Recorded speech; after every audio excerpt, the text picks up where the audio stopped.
Mesdames, Messieurs, bonsoir. C'est par cette note que Richard Bona a exprimé sa colère contre les autorités de Yaoundé qui lui manquent de respect. On lui demande de présenter un visa. Richard Bona dit trop c'est trop et a pris une décision ferme. Je ne mettrai plus les pieds au Cameroun. Nous avions voulu voir de près cette décision. Nous sommes allés au ministère camerounais des Relations extérieures qui gère la politique des visas. Nous sommes allés à la délégation à la sûreté nationale qui gère aussi la politique des visas au Cameroun. Nous avons fait un tour à l'ambassade du Cameroun à Paris. Nous sommes allés à Minda et à Douala pour mieux écouter les gens. Nous avons regardé la page Facebook de Richard Bona où nous avons trouvé près de 315 commentaires ce matin. 522 personnes qui ont aimé sa communication. Les avis sont partagés entre les pour et les contre. Suffisant pour nous de mener l'enquête pour se poser la question pourquoi ce coup de colère de Richard Bona. Je vous invite, mesdames, messieurs, à regarder ce tableau qui va nous servir de guide afin que nous puissions mieux comprendre la décision de M. Richard Bona. Vous avez là Richard Bona qui est un musicien qui est né en 1967 à Minta. Minta qui est une petite ville du département de la Haute-Sanaga avec ses difficultés. Mais là-bas, le grand-père de Richard Bona lui a appris de la musique, lui a appris à travailler et à écouter la musique et puis à jouer de la musique. Richard Bona va à Douala et à Douala dans les bars, il arrive à jouer et se retrouve à Paris à 22 ans, à Versailles, au conservatoire, où Richard Bona se forme très bien, prend la nationalité portugaise et se retrouve aux États-Unis en 1990. Là-bas, sa carrière décolle et Richard Bona devient le grand Richard Bona que le monde entier respecte et adore. Richard Bona aussi, c'est quelqu'un qui se donne pour le Cameroun. Il va jouer gratuitement dans les cérémonies du gouvernement camerounais. Il arrive à se donner pour ce pays-là. Richard Bona est américain et il le dit très bien.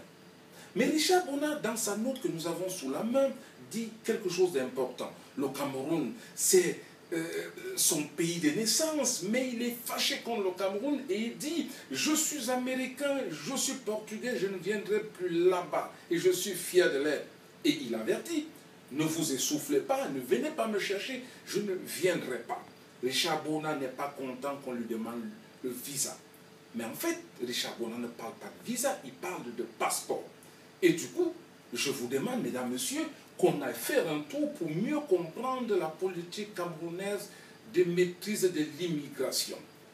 Le décret 2013-002 du 4 janvier 2013 consacre 3 catégories de passeports au Cameroun. Il y a le passeport ordinaire qu'on donne à tout Camerounais qui en fait la demande.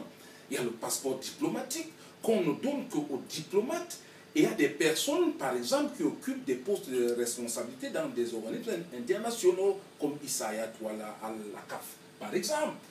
Et la 3e catégorie, c'est le passeport de service qui est donné à des responsables de la fonction publique qui font des missions pour le compte de l'État camerounais ou qui vont régulièrement en mission pour le compte de l'État camerounais.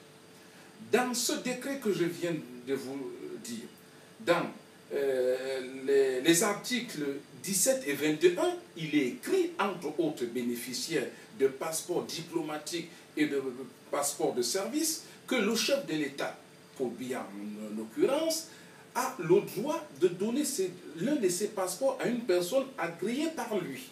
Retenez cette dernière disposition qui figure dans les articles 17 et 21.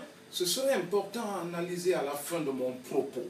Continuons sur notre document avec Richard Bona qui est américain. Donc Richard Bona, on ne comprend donc pas pourquoi un Portugais américain puisse venir donner des ordres au Cameroun et demander qu'on ne lui impose pas le visa. On ne comprend pas. Et surtout que Richard Bona est né à Minda.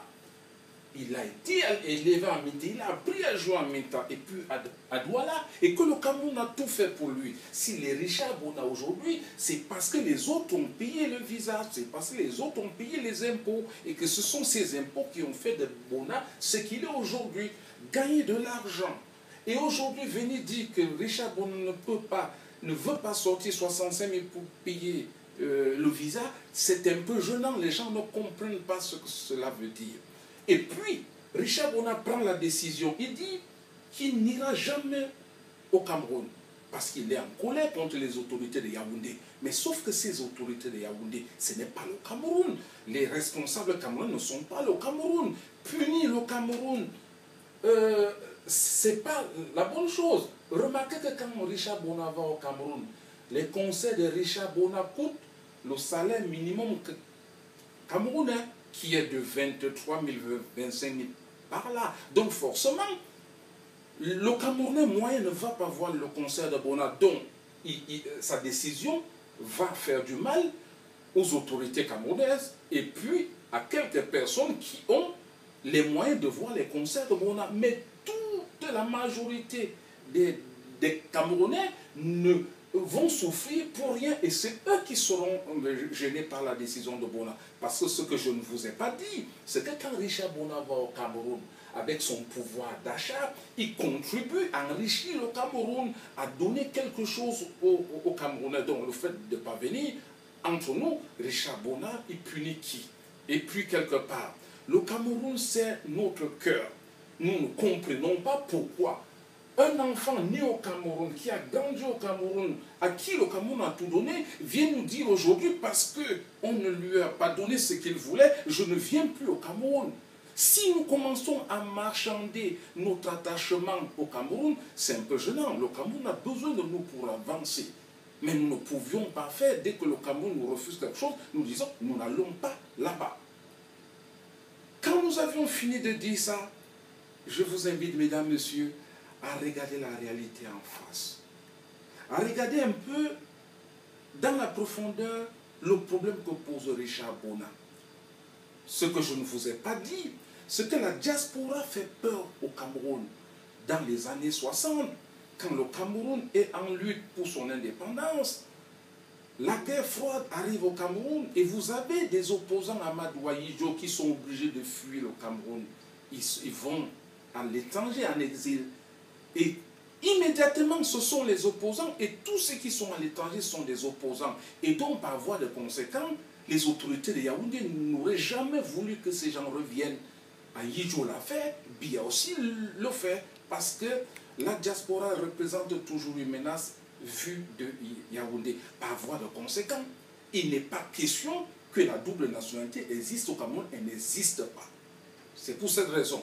N'allons pas confondre des gens qui, sous le manteau, utilisent un passeport d'une nationalité quand le vent tourne bien et sortent le passeport de l'autre nationalité par la main gauche quand le vent tourne mal. Ça, c'est différent. La nationalité française, la double nationalité, n'existe pas au Cameroun. Par contre, vous avez des gens comme Roger Mila, comme les joueurs de football, et ça a été cité pas par Richard Bona, mais par les amis de Richard Bona. Pourquoi eux, ils ont? Pourquoi Bona n'en a pas?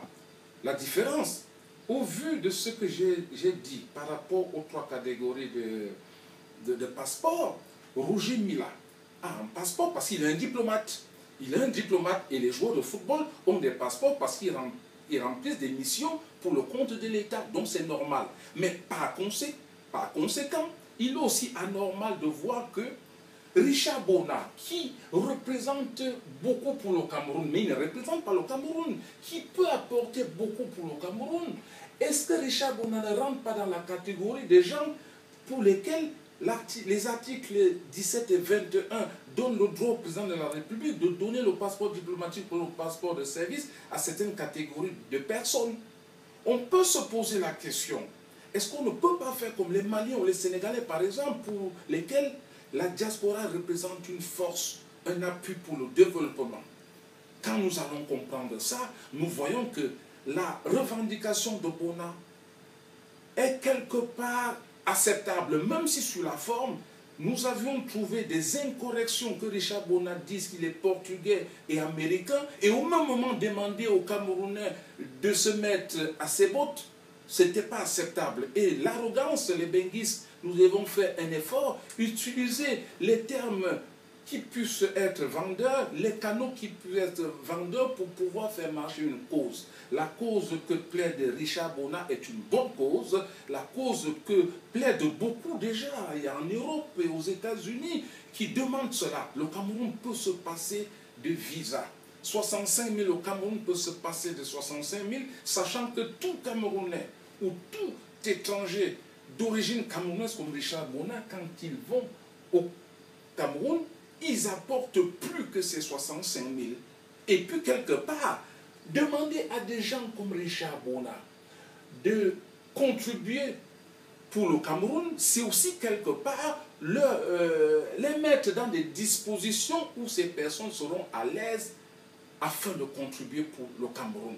Vous voyez que des deux côtés, mesdames, messieurs, la balance n'est pas équitable. Entre le Cameroun qui fait la sourde d'oreille et de l'autre côté les Mbenguis qui devraient comprendre qu'on ne marchande pas l'attachement à la terre de ses ancêtres, il va falloir que nous fassions tous des efforts, que les autorités camerounaises fassent des efforts, que nous aussi nous fassions des efforts.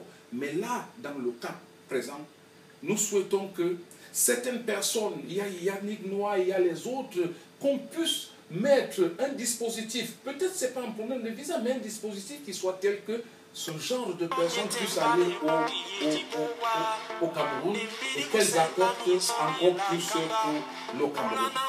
Mesdames, Messieurs, au lieu que nous nous divisions sur l'affaire Bona, au lieu que nous allions dans tous les sens, les pour et les contre, il est question plutôt que nous maximisions l'apport que la diaspora peut donner au Cameroun. Je suis Henri-Georges Sambandouma pour Média au Sanada depuis Paris. Mesdames, Messieurs, bonsoir.